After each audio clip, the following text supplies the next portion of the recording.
Open fire. Now that I have your attention. Welcome to the Chiss Ascendancy podcast.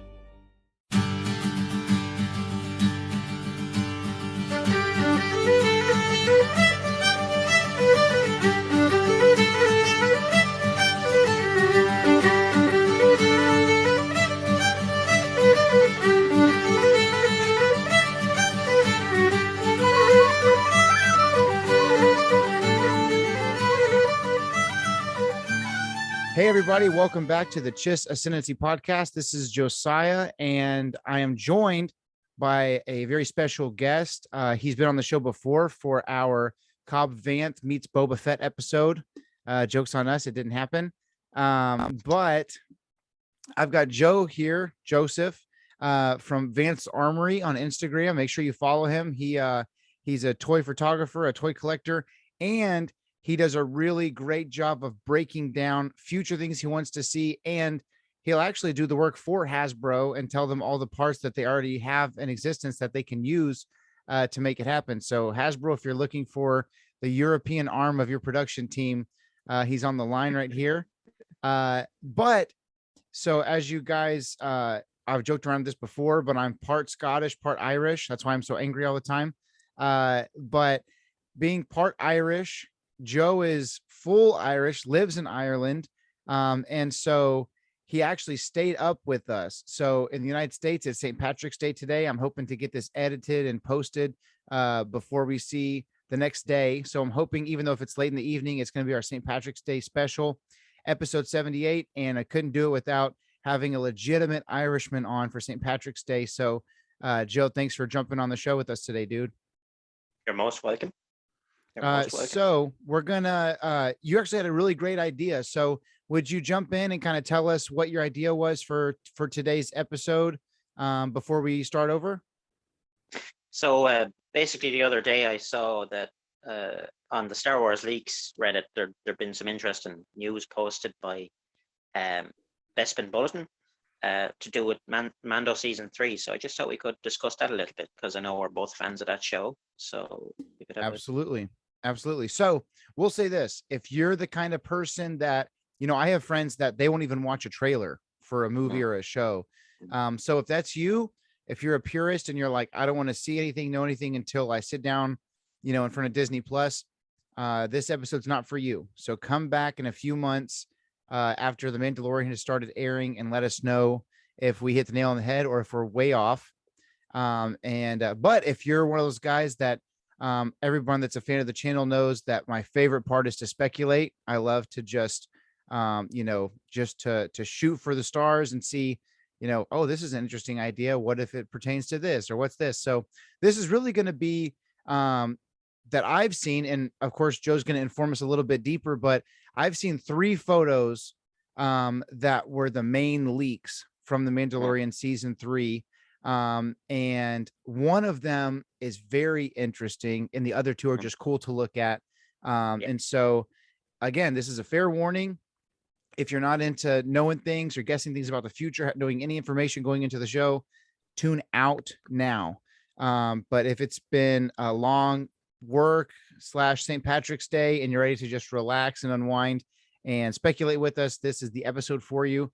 So Joe, take over a little bit and tell us some of the things you saw. And I'm thinking they're the same things that I've seen, but I just want to make sure we're covering as much ground as we can.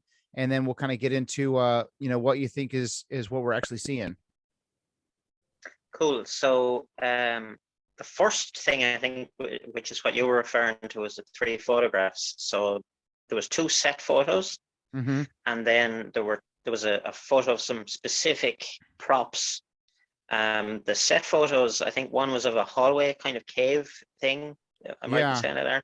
Yeah. But it was a very kind of the imperial sort of aesthetic to the design of the hall that was attached to the cave. Right. Then there was some sort of a pod. Then there was some sort of a pod thing kind of around. I don't know what that was.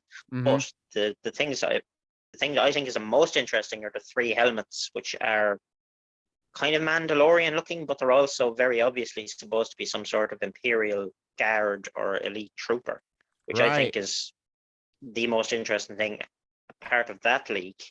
But there was another one the following day, I believe, which also had some more information as to the scene that all of that was a part of. Oh, really? And yeah, there was basically a scene breakdown. It's going to be a key scene apparently in season 3, where which was set up in the Book of Boba Fett, where Mando goes to do the purification ceremony. He enters this huge cavern system, which is presumably the mines on Mandalore. He is either accompanied by or meets the armorer Paz Vizsla and Bo-Katan on this pilgrimage, I suppose. But also, the most interesting thing that I found from this nugget, despite the larger description of the scene, was the fact that there's 2 Mandalorian clan leaders mentioned.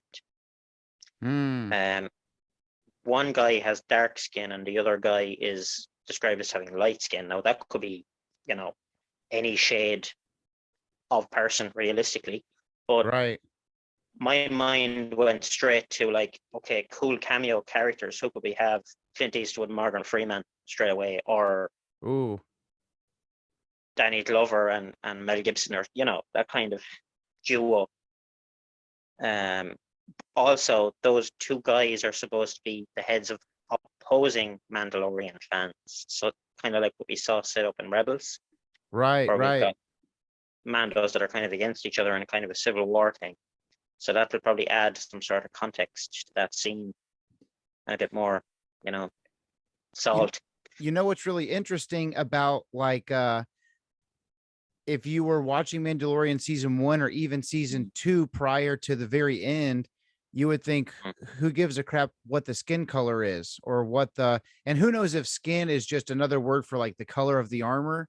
But if it is to be pigmentation of like, like this is what the human being looks like, it makes me think, remember the armor in the Book of Boba Fett said, the only way you can appease the rules of Mandalorian, tradition are to go to the mines of Mandalore to be, almost like baptized or something like that in the river down there. It makes me wonder if, let's say, okay, like a lot of people believe that all human existence, kind of sprang forth from like an area near the Euphrates, and we all kind of spread out from there, right? I wonder if this is kind of like a historically significant river or stream that's underground, where it's like, this is where all Mandalorian life came from, or like something like that. You know what I mean? And I wonder if the reason that the characters have been described even to their ethnicities and things like that, I wonder if it's okay in that one place to remove your helmet or remove your armor to really bare your soul or show who you really are, because you're close to that birthplace of Mandalorians. You know what I mean? Like, what makes you like, what is your take on why they would describe the skin color of a character? I guess it could also be, I guess the simpler explanation would be, maybe these people don't adhere to the rules of the Children of the Watch. I think so far from what we've seen in terms of the live action, I'll talk about the animated in a second, but in terms of the live action, we've sort of seen it set up that the Children of the Watch are kind of a very, I'm going to say, I won't say conservative, I'll say radical kind of take on Mandalorian religion. Right. Whereas the likes of Bo-Katan and her group or clan or whatever they are a little bit more, they're kind of as serious, but they're not that serious. Yeah. But it's almost kind of like going back to, or I guess I don't know if you were going to make this point going to animation. I know you said you were going to revisit that, but with the animation, when you find Mandalore, obviously growing up, you and I growing up with Boba Fett, Jango Fett,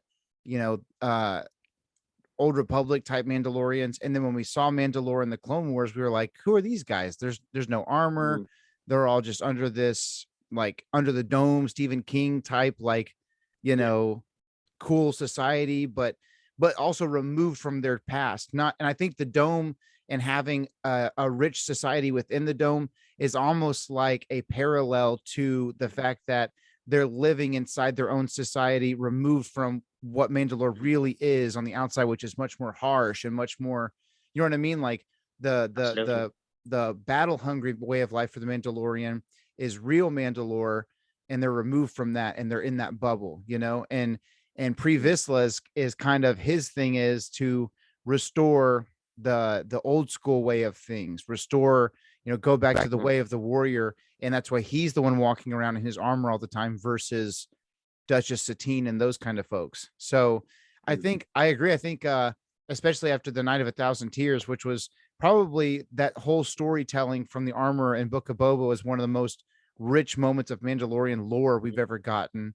You know, she says that they were on the moon of Concordia, and that's why they even survived the purge. And so I think for them, it's like, of course we're not going to remove our helmet. Like, this is the only, like, this way of life is what preserved us, you know, from being wiped out. And so maybe it's kind of like, you've got the, you know, the lighter complected character, the darker complected character, Bo-Katan.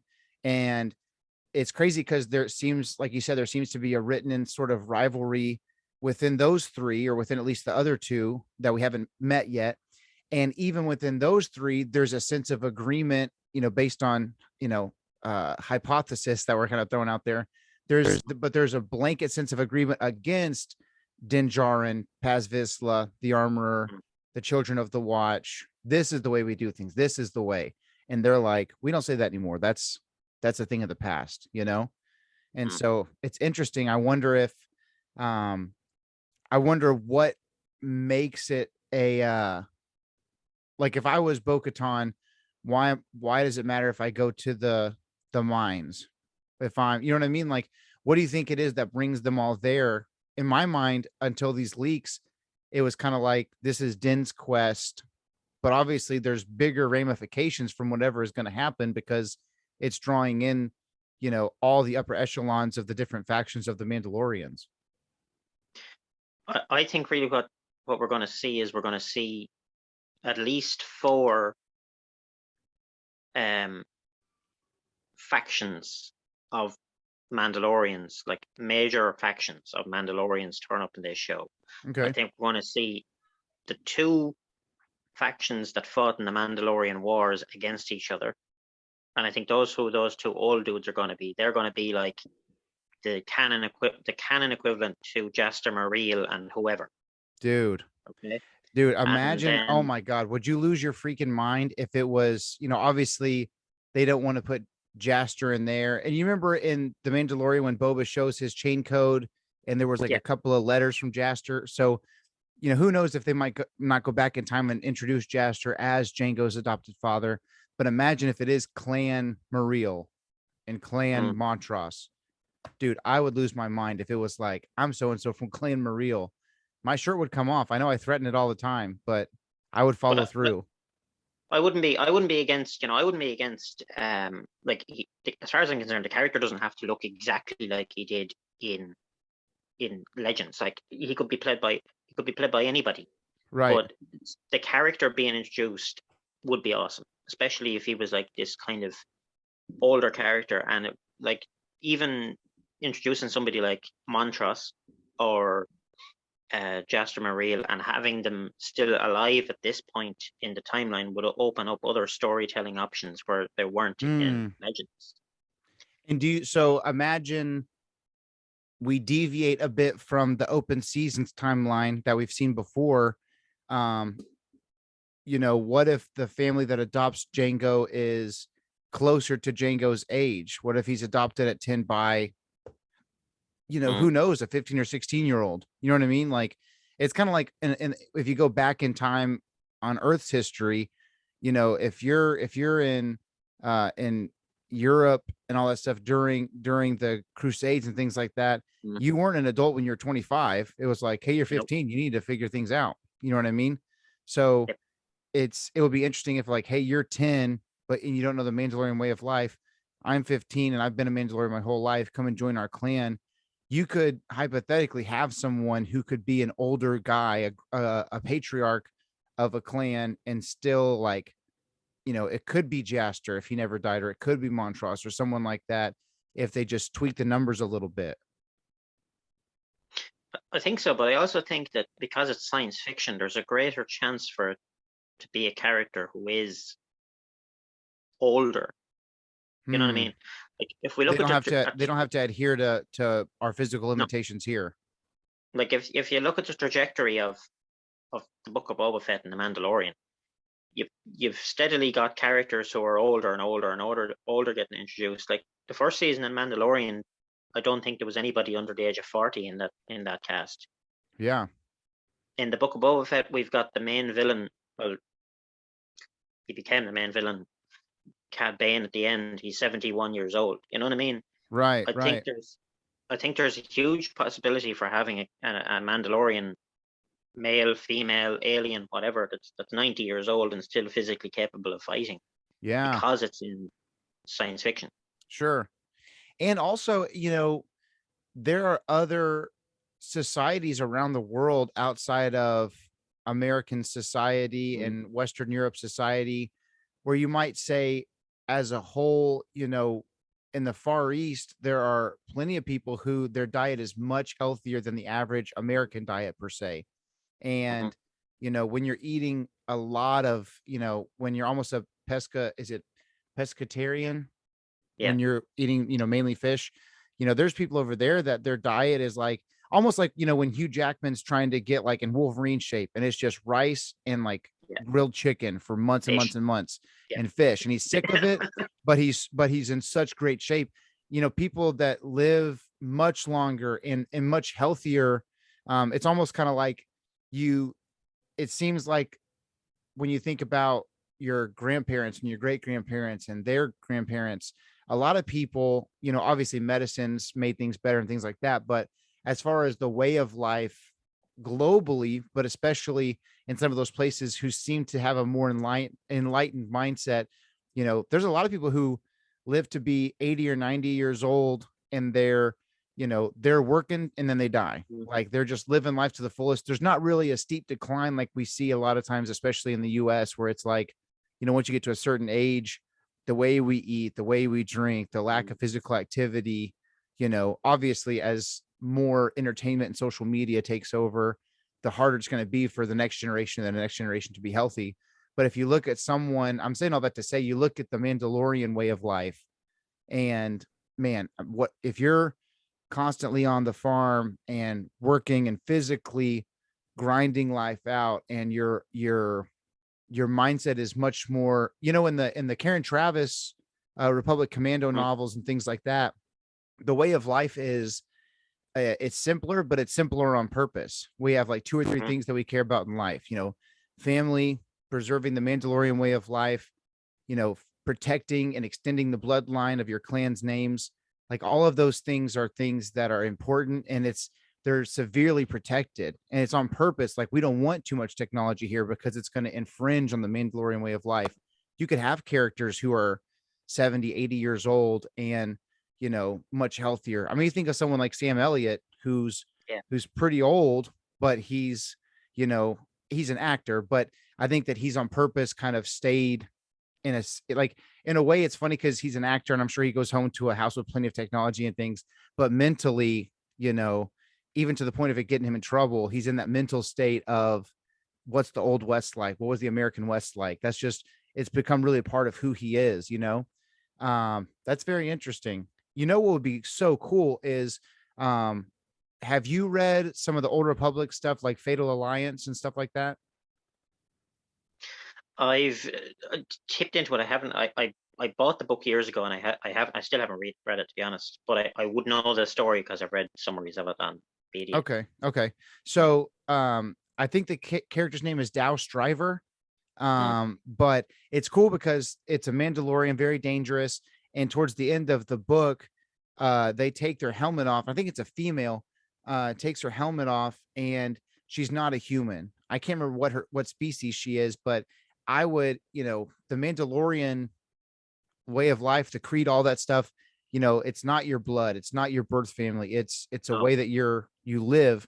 Man, it would be so cool. I would be so stoked to see, kind of like with Grogu, like he's not a human being, but obviously based on what we see in the Book of Boba, he's decided to take up life with Din Djarin and the Mandalorian way of life. I would love to see some adult, like lifelong Mandalorians who are of different species. I mean, imagine seeing a Wookiee Trandoshan or an Ithorian a Wookiee Trandoshan.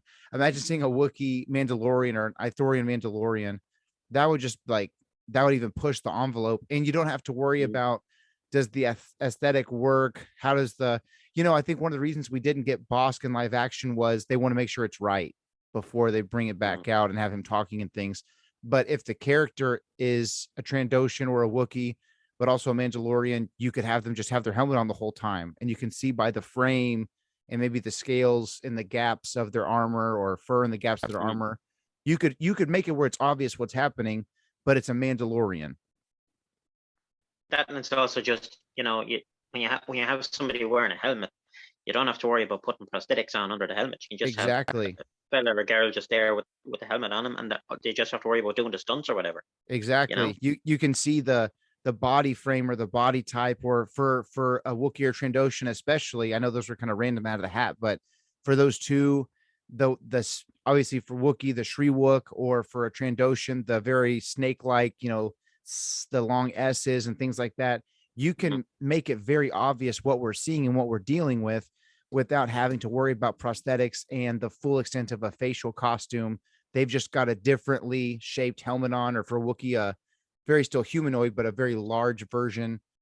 I mean, imagine how cool that is if we're taking back over Mandalore from the Imperial Remnant, and you've got a Black Chrysanthemum-sized Wookiee character, but in Mandalorian armor. I mean, how amazing would that be? That'd be awesome. But even, I'm kind of thinking, I'm looking back at, I don't know if you've seen any Joe Coroni's art that used to be in Star Wars Insider. There was an article back in 2007, I think, which was like the history of the Mandalorians. And he had, and I can remember from when I was a kid, it was like 2 alien Mandalorian super commandos. And I think I have a picture of them on my Instagram. One is like this kind of lizard creature with blue skin, and the other one is like this green skinned cat woman thing, but like they just look so cool in the Mandalorian flight suits and everything.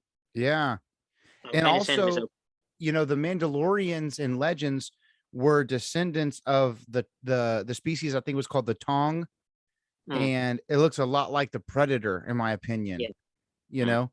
But it shows them, if you look up on Google Images, I'm looking right now, there's some of the first ones that are riding, the Besulik, or like these crazy, almost seems, it's kind of like the what the aliens ride in the first Avengers, where they look serpentine, but they're robotic, very similar to that. Very, very cool stuff. So jumping back to those first set of leaks, which are those three images, and I'll post them as we're talking about them. I've got them downloaded, and I'll put them up on the screen for the YouTube viewers. But the first one I want to talk about is the pod that you see. What it reminded me of was it reminded me of the pods that get you around the island when you're watching The Incredibles. Yeah. The one that Mr. Incredible can't get into, and like he's too chubby and they have to shove him in. It definitely seems like what it could be, now that I'm thinking about it and kind of talking it out, is you're on Mandalore, is my assumption, right? I feel like we could spend a chunk of the season there. You're on Mandalore, you're in the mines. How do you get around a mine? It might be a mine mine car. You know what I mean? What would you call that? Like a mine shaft, like a buckets you would ride in real life. A rail car is what I'm trying to say. But that would be really cool. And I think that there's definitely, and tell me if you agree or if you have a different thought on it, but it definitely strikes me like Boba Fett thought the Empire turned Mandalore to glass, and maybe that's partially true, but it seems like there's more beneath the surface than we've been led to believe so far. And that could be one of the reasons that we're starting to see some of these structures and vehicles.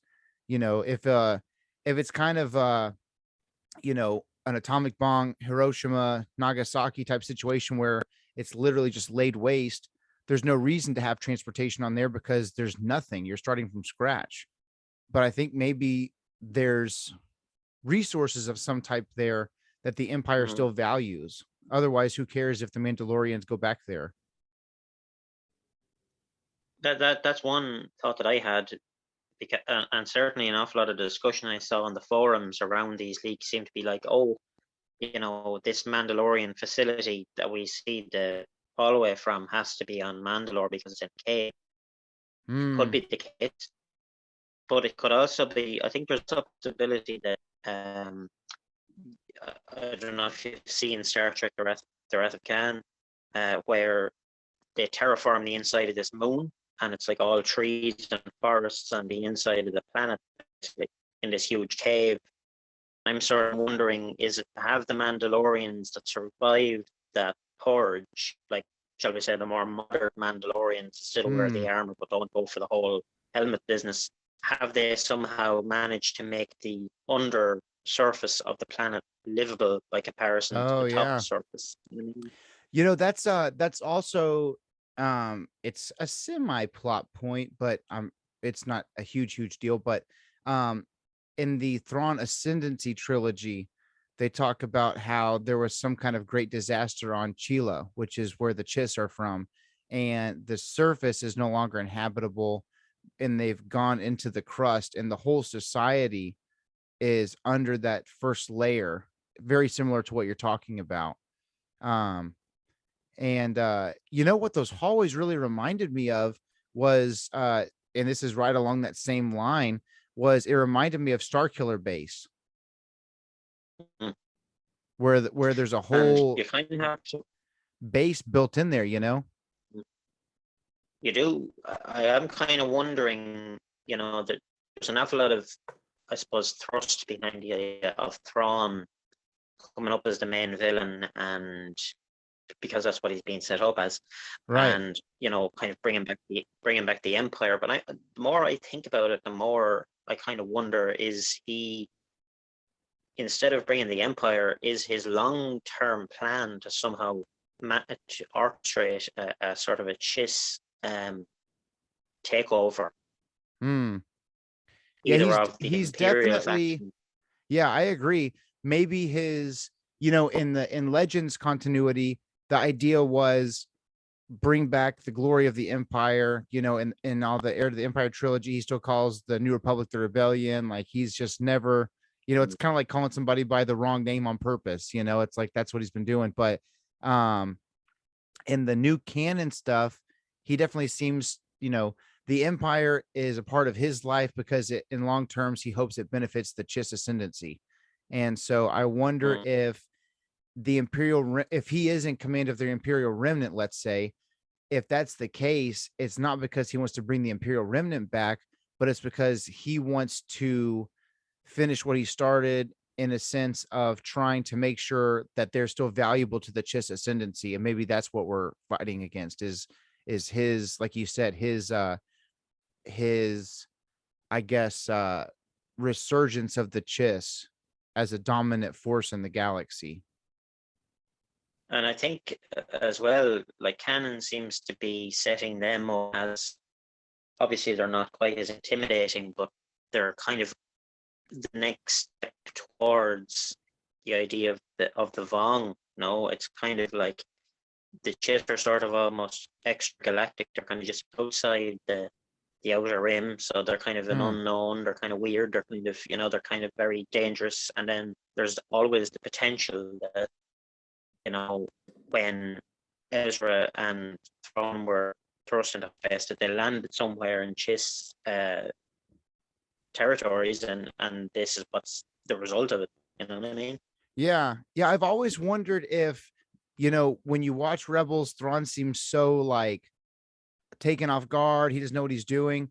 But I can definitely see a world where he's playing chess and he's saying Ezra Bridger has a history of calling on the aid of sentient animals. Here's what he's going to do.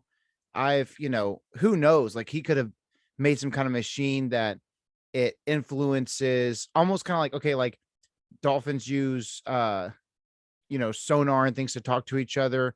It'd be interesting if he influenced them with certain waves built into the Chimera, like, hey, you're going to jump into hyperspace, but it kind of leads them to Chiss space or something crazy like that. You know what I mean? I think there's obviously, I think he was completely caught off guard, and that's the only way that he could be defeated. That's how Tim Zahn wrote him. He can't be defeated unless he's caught off guard.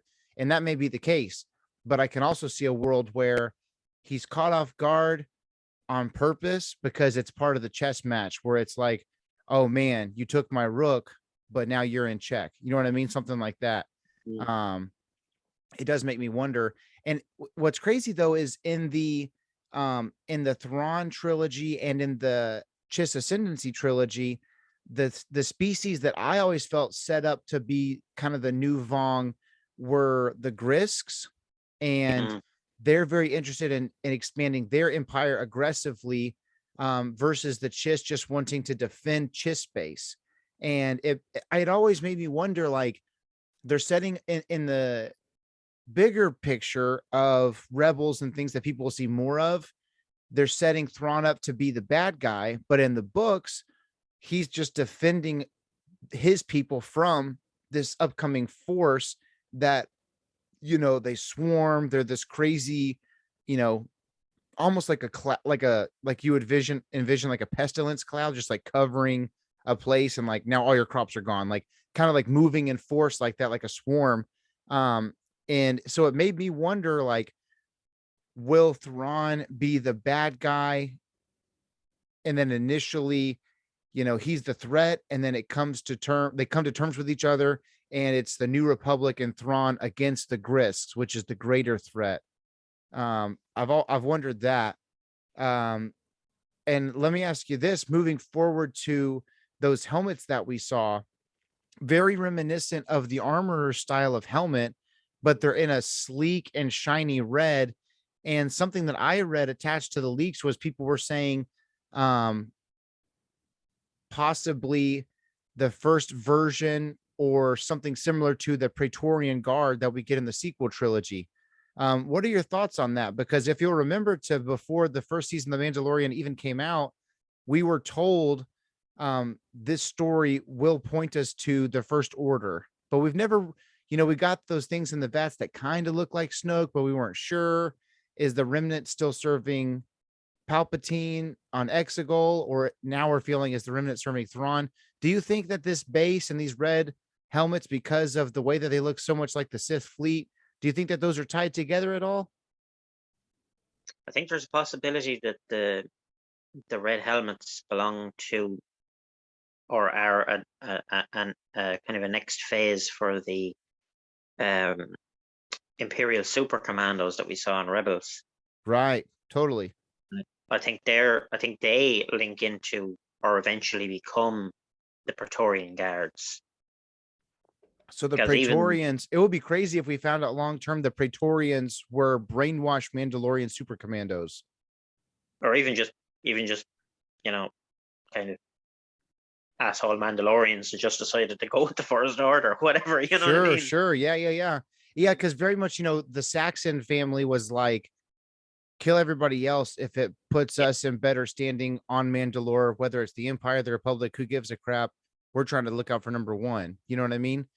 And that's very, very interesting. Do you think, the fact that it's kind of hard because, one, it's so funny. Did you notice how blurry the pictures were? Because whoever's taking the picture is clearly like on the move as they're taking a picture of, just pretending to walk in text. You know what I mean? Just... Yeah. Like, sorry, I'm texting my mom. It's Mother's Day. Click. Yeah. I got to tell you, I would try to really protect my job if I worked for Disney. Obviously, that's like a dream come true to be working on Star Wars, but it would be really freaking hard to be working and have guys like you be like, so how's the Mandalorian going? And not say it's going like this and send a picture of 3 red, Imperial Super Commando Praetorian Guard Mandalorian helmets. Or a picture of like Mark Hamill on set dressed as Jarus Kaboth or something like that. Right, something wild. Yeah. Man, I've thought about that. I've thought about is is the Mandoverse the new heir to the Empire trilogy? Well, I think they've sort of they've set up Mount Tantus in Bad Batch, Yeah.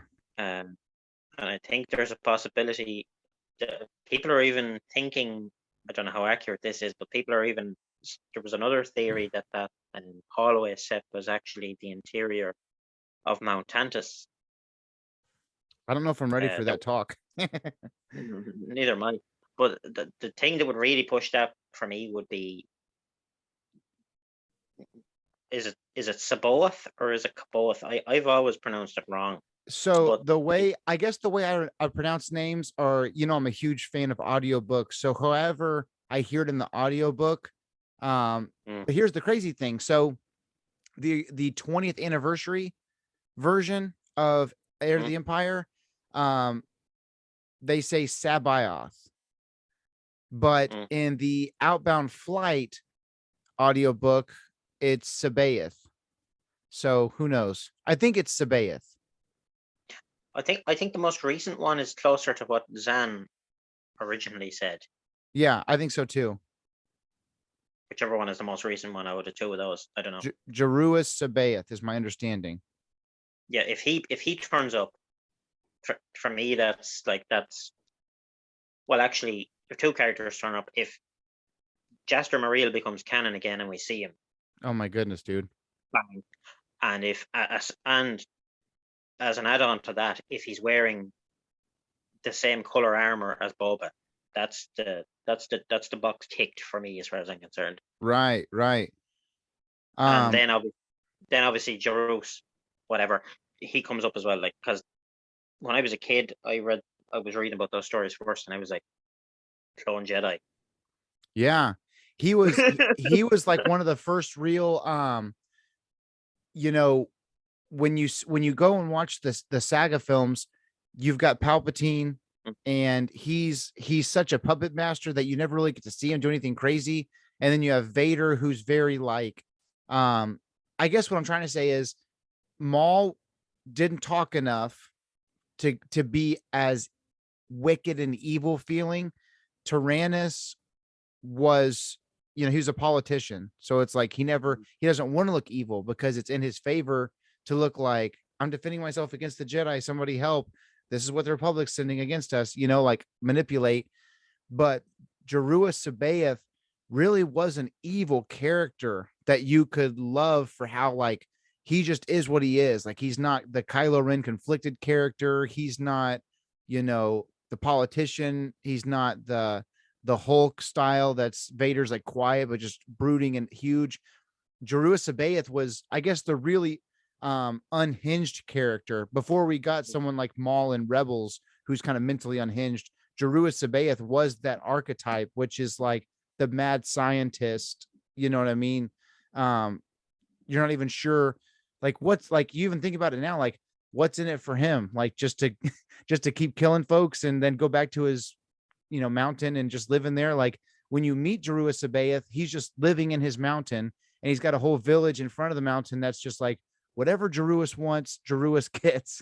Like, you do not want to mess with them. Yeah.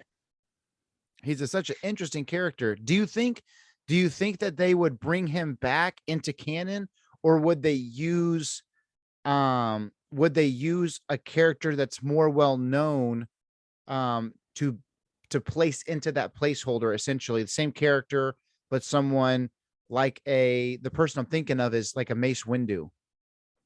But actually, when you said that, the person I instantly thought of was Plo Koon. Oh my gosh, dude, I don't know if my heart could handle an evil Plo Koon clone. I don't know how they'd work that. It'd be like Plo Koon. You know what I mean? It'd be like Koon. He walks in somewhere like to a reception, and he's like, I have an appointment. She's like, is that Plo Koon or is that Plo Koon? Like, right? You know what I mean? Right? That's so funny. Yeah, it's like Plo Koon would be an amazing candidate. I think that I think Mace Windu is a great candidate. man, I think I think it would be so tragic for it to be Plo, because he's so kind and so wise and so soft and gentle, for him to be that unhinged character. It's interesting that in Legends, if you've read Outbound Flight, um Joruus Sabaoth is already, he's kind of pushy. He's not exactly the smoothest operator. He's kind of like, he's the head of this Outbound Flight project, and he's very like, it's going to happen on time. It's going to happen on schedule. This, like, he's kind of pushing it. He's not the most gentle character.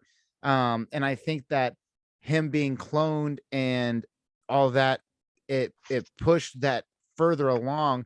It would be so heartbreaking if you have a Plo Koon character who's such the opposite, and the clone of him is so wicked and evil. Um, I can definitely, I think that would be a really powerful portrayal of him. I think that the character that comes to my mind first is Mace, because of the cut off hand, and we haven't seen the death and things like that. And imagine also how vindictive of Palpatine to take his, you could say Yoda was the most powerful adversary, but Mace had him dead to rights, like a more physical adversary. Yoda's wiser and is more knowledgeable in the Force, I want to say, but Mace is, I personally think that Sidious threw the fight, but either way you look at it, Mace is the only person that's ever had like a saber to Sidious's throat, like, equals in combat. What a Sidious and Sith thing to do, to take the hand of that guy who's been a staple of the Republic and the Jedi for so many years, and now he's just a slave or a servant of the dark side on Tantis. I think that would be so interesting. I would absolutely love a Dark Jedi clone, though. I would love for them to use the Bad Batch and the Mandoverse to kind of rehash Heir to the Empire. That was a lot of the beef with the sequel trilogy, was we have such a great story in Heir to the Empire. Why do something else? And I completely understand why they did something else, because you have a completely blank chalkboard to write on. But I think it would be really cool to do a rehash and a twist on the story of Heir to the Empire. With the books and things being the way they are, do you find it difficult to see Thrawn as the ultimate villain, or how do you think they're going to write that? I think it's hard to imagine he's going to be the ultimate villain when we've already seen the sequel trilogy. Right. Right. Especially if he's still kind of erring on the side of being an Imperial officer. It's kind of like, oh well, he can't really be anything but like a prequel to Palpatine. So what's the point here? You know what I mean? Yeah. Maybe. Yeah. It's I think when you read Heir to the Empire, you're going into it thinking there is no sequel trilogy in this timeline. He's the worst thing that we've got in front of us.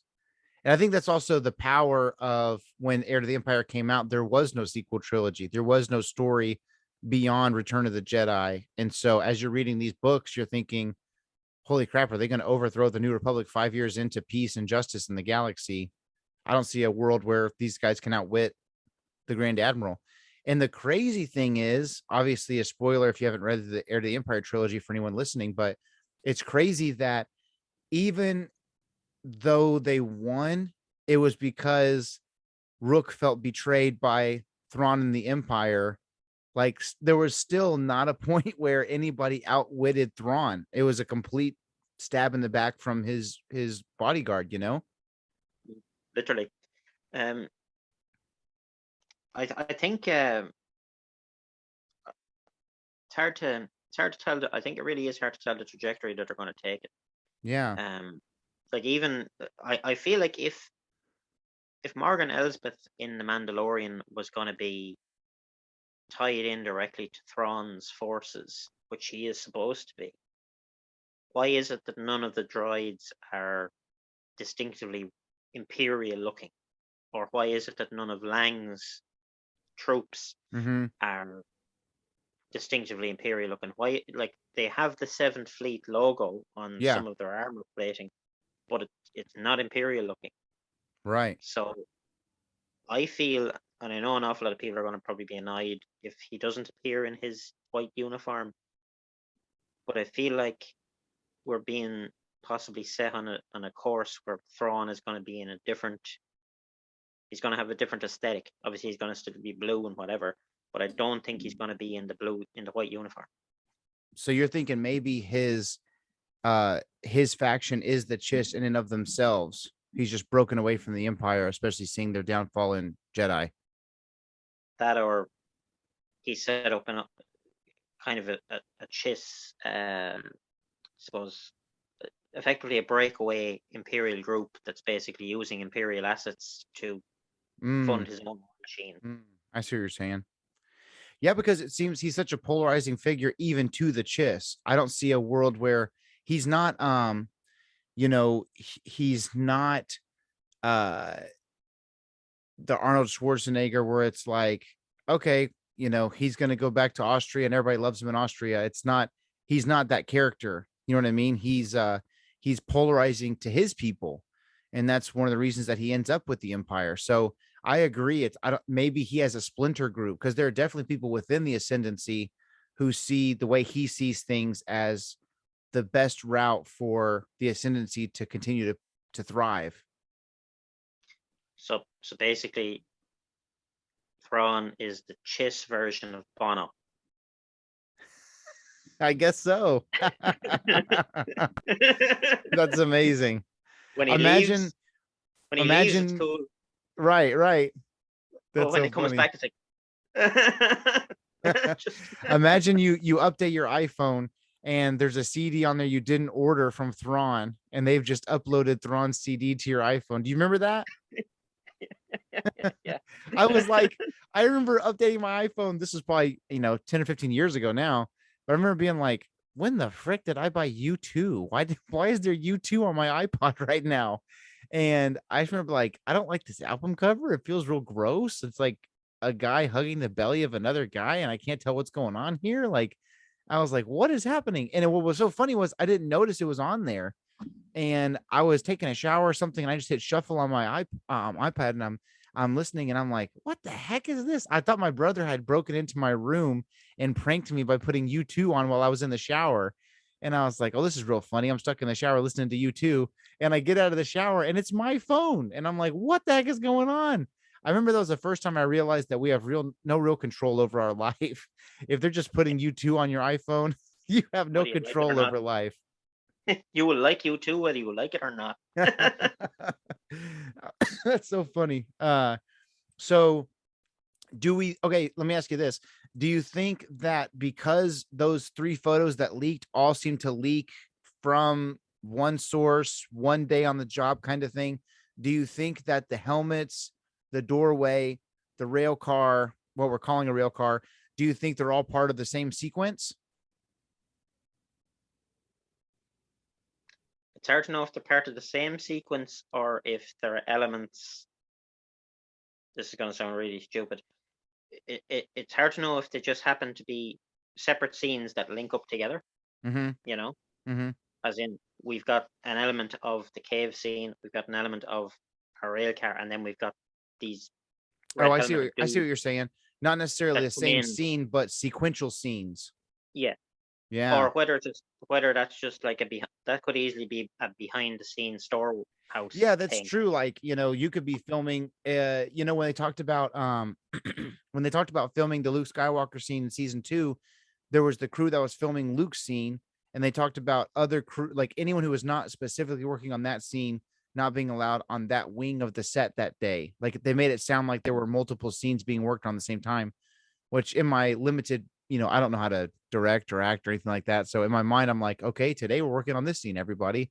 But there could be 2 or 3 things being filmed at the same time that you're working on. So it could be, and especially if they're using the volume for things like that, it's all at one central location, and here's the hallway we've built, but this scene's being filmed in the volume, but here's the helmets for this other scene.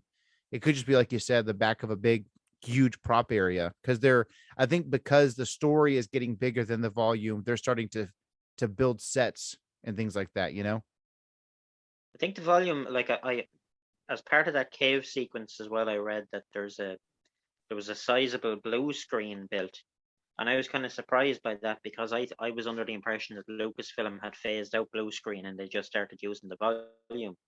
Huh. But apparently the blue screen inside the cave is supposed to be huge, and inside the cave there's a frozen lake. And basically the purification ceremony involves Din Djarin, I'm assuming there's steps, going up some sort of steps with this torch. And one thing leads to another. I think the Mandalorians, being Mandalorians, start beating each other or something because they don't agree with each other. Right. But then the weird part of the thing was he lights the torch or something, and then the lake breaks and a mythosaur rises up and attacks the Mandalorians. What? I don't know. I think that'd be a little bit. I was literally about to ask, do you think the mythosaur is involved? I'm a little bit skeptical of that because it seems a little bit too much on the nose. You know what I mean? Yeah. Too much of exactly what we would write for a scene. Yeah, which is like, who's been reading my Reddit comments? You know what I mean? Yeah. Who's been reading your Reddit comments, and who the freak is in me and your personal DMs on Instagram reading our ideas? Not even my good Reddit comments. Like not even the good plot points you could use. You know what I mean? Just like just the most fan, like the most toy based Reddit comments that we can come up with. Yeah. These fans just want this giant dinosaur. Yeah, let's throw them in for one scene. Yeah. But, I thought about this, and I thought, and I don't remember if I mentioned this to you. It may have been you. I said I can see this going just like the Fellowship of the Ring, where, well, we've just got to go through the mines of Moria. It's not going to be pretty, but let's just get it done. And at the most crucial part of whether it's two groups of Mandalorians or Mandalorians and Imperials and other Mandalorians or whatever, similar to all of the Fellowship of the Ring, trying to get through the mines, and you've got the orcs and you've got the goblins and all this other stuff. And the last thing we need is the freaking, what do you call it? The Balrog rising up. You know what I mean? It seems very, very, very similar. It's not a frozen lake, but it's a bottomless pit sort of thing. Be very, very interesting. I don't know why it didn't dawn on me before. I just realized they mentioned in the Mandalorian season 2 that they needed to retake Mandalore. Right. So one would assume, because you asked me earlier on what the situation was, how would those factions, the 4 factions of Mandalore, end up meeting? If they've got to go down into the mines, they've obviously got to land on the planet. They've obviously got to, get there. But what if there's an Imperial occupying force that they've got to fight through in order to get them? You know what I mean? Right. That could be the. Yeah, it seems it seems like let's retake Mandalore, and because Din has the Darksaber, he has the say so.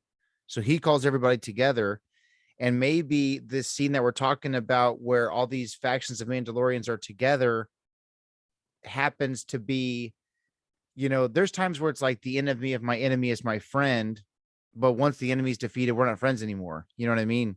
Like, did you notice I'm starting to pick up your accent a second when I say that? I just heard it myself. Next thing I'm going to start eating potatoes and drinking, whiskey. That's so funny. I just heard me say that. But it's interesting, like, at the end of World War II, I know that you're a big history buff. At the end of World War II, Germany's about to be defeated, and what's going on in the Pacific is kind of a different branch and a different problem. And George Patton says, while we're here, we should just take over Russia because they're going to be the next problem. And they were saying, George, you can't just go out and say things like that. You're going to start another war. But George Patton was like, listen, I'm telling you firsthand, while we're here, we're already overseas. We already got the men over here. We already got the tanks. let's just knock Russia out before they become an issue. And of course, down the road, the Cold War was a big deal. And if today, obviously, they're obviously still a big issue in the world. But it's interesting. Imagine all these Mandalorian clans join together to retake Mandalore. But once that's done, you know, a lot of times when groups like this get together, there's so much passion for retaking it. And maybe part of it is a suspended disbelief of maybe we can't even do it. So who cares about what's after that? Let's just throw ourselves into the fight, knowing maybe we won't make it. And then once you're victorious against all odds, now what do you do? Like if me and you have a beef with each other, we can be friends until the third party is defeated. But once that's out of the, once that is defeated, now me and you still have an issue. So who gets to take what land? Who gets to sit on the throne? Who gets to, you know what I'm saying? That may be with the place that we find ourselves. So it's very, very interesting. Well, we've been on here for a good while. I think we're coming up on close to an hour, so I don't want to keep you for too long. I know that it's close to 2 a.m. there if it's not already, but we decided we would talk about 5 characters that stood out to us who had something. They're green, they wear green, they use a green lightsaber, something along those lines, to celebrate St. Patrick's Day with our favorite Irishman. So, do you have any ideas of 5 characters off the top of your head that stand out to you? Green characters or green related characters. Quinlan Voss. I love it. Fen Shisha or Shisa. Okay. Boba Fett. Right.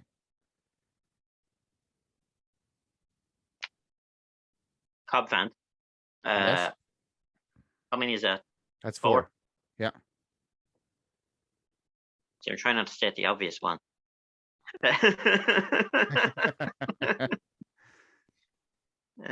Yoda. Yoda. Okay, ready? I got a couple of different ones. I thought it'd be fun to get outside the box. Okay. So for your Quinlan Voss, I'll say Kakruk, who is a close friend of Quinlan Voss, and a survivor of Order 66, at least in Legends, someone I desperately want to see back on screen or in comics or something. Or just on screen.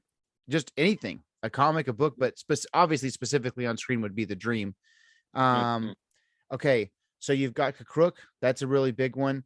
Obviously, I got to represent for Boba Fett as my favorite character.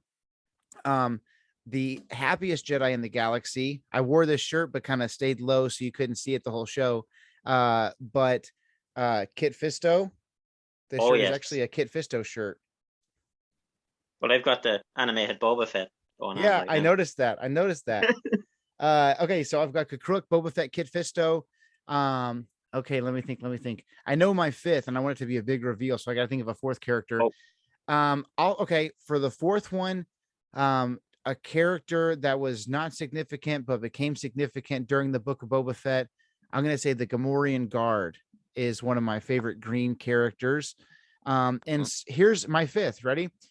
Someone who was from some of the foundational earliest days in Star Wars literature, who just recently found his way back into canon from a certain point of view of The Empire Strikes Back, and has also been made into a Black Series figure. Yes. Everyone's most annoying but favorite Leppy, Jackson. Yes. Brilliant. Would you love? Can we please get a Jackson Leppy Mandalorian character? Well, I just want, first of all, I just want him in the vintage collection.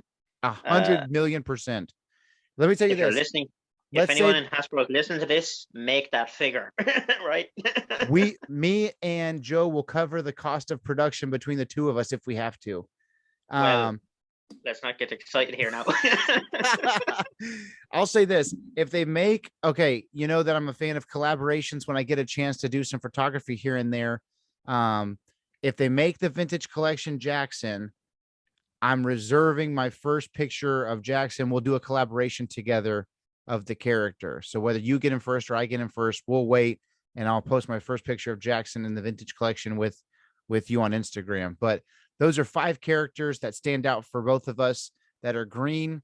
So we'll get out of here. So, Joseph stayed up late. For those of you who don't know, he literally is in Ireland, and it's 2:20 right there. And so we want for him to be able to get to sleep and get some shut eye. So, Joe, thank you so much. Any parting words of wisdom from an Irishman on St. Patrick's Day before we let you go? No parting words of wisdom, but I'll just leave with this thought that if The Mandalorian season 3 does one thing, the one thing I want to do is when Din Djarin calls the Mandalorians together, I want a montage of Mandalorians across the galaxy putting on armor for the first time in years. Oh, and I want wow. I want like an old man Mandalorian, whether it's Jester Mareel, whether it's some random guy played by Clint Eastwood or Sam Elliott or somebody like that, coming back off the farm, putting on the armor and just getting back in there. That's what I want. I want, something like in Logan, where it's like, I'm beaten and I'm old and I'm tired, but I'm going to take it up one more time. You know what I mean?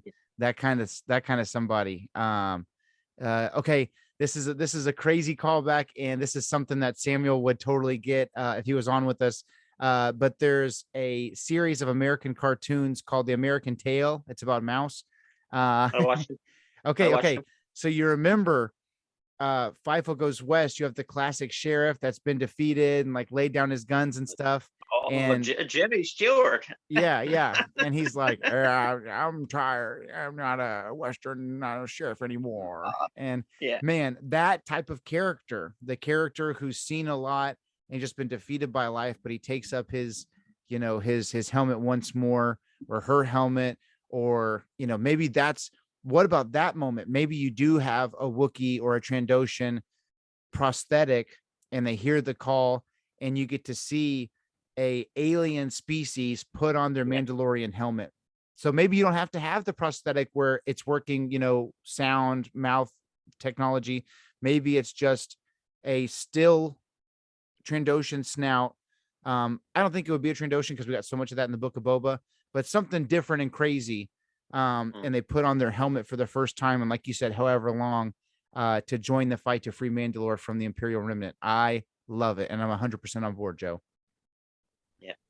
Awesome. Well, thank you so much, Joe. Again, this is if you're on Instagram, follow him at Advanced Armory. If you're a fan of breaking down Star Wars characters and different things that you want to see in collectibles, he's a fun follow, and he's a great conversationalist. So make sure you follow him on Instagram. If you enjoyed this video, you know the drill: like, follow, subscribe, all of those things. And we will see you guys next time. May the Force be with you always.